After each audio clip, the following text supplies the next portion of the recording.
In manufacturing, their demographics have aged so much already that China is no longer the low-cost producer for any manufactured product. There is not a product that the Chinese make that cannot be made in North America at a lower price point. Now, you have to build the industrial plant first. So I don't mean to suggest we can flip a switch and it's all here tomorrow. Right. But it does mean that anytime there's a hiccup in the Chinese system for any reason and somebody relocates, they never go back, because it's better with a shorter supply chain, with less energy, with less transport, with more efficient labor closer to home. There's not a sector where that doesn't work.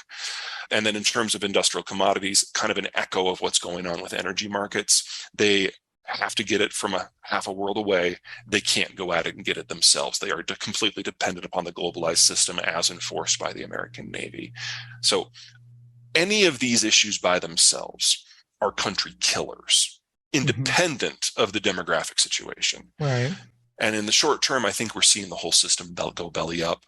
I think it's safe to assume that most people have relatively formed opinions about whether the COVID vaccine is the way to go or natural immunity is the way to go.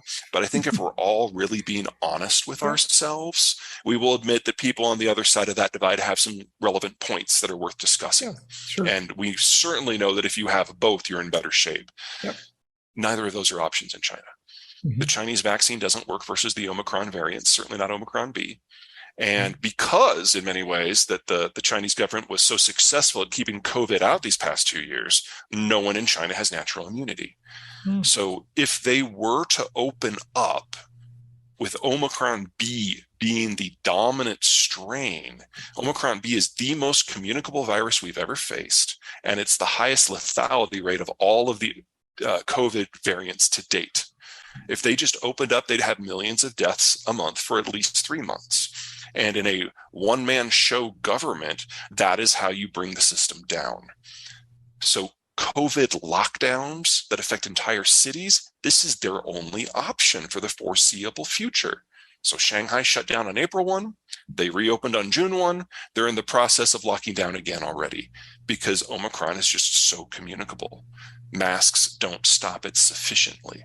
What is China if it's not a manufacturing center?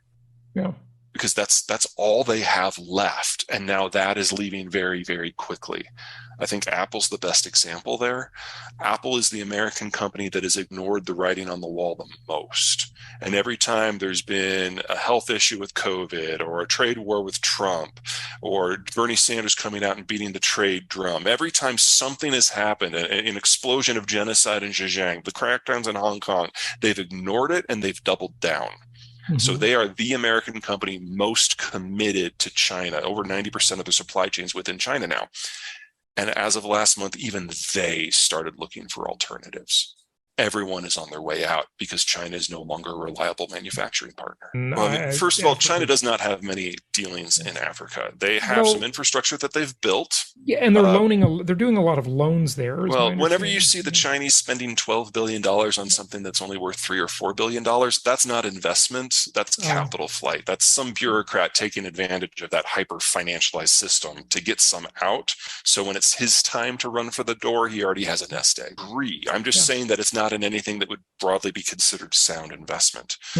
Most of the infrastructure is not in places that are really of any use. I mean, if the Chinese build infrastructure in a place that hasn't had infrastructure for the last 70 years, you really got to ask yourself why there has not been infrastructure there for the last 70 years. Someone would have done it by now. Exactly.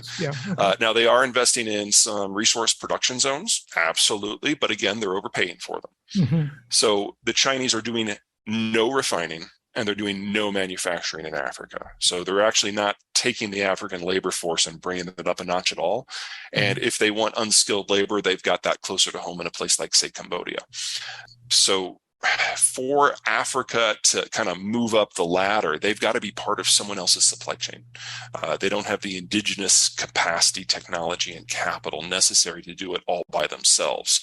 And in a world that's moving into to a tighter labor market, if you're not going to relocate the labor, you're talking about using some degree of automation to help out. Yeah. Some places can do that, some places can't.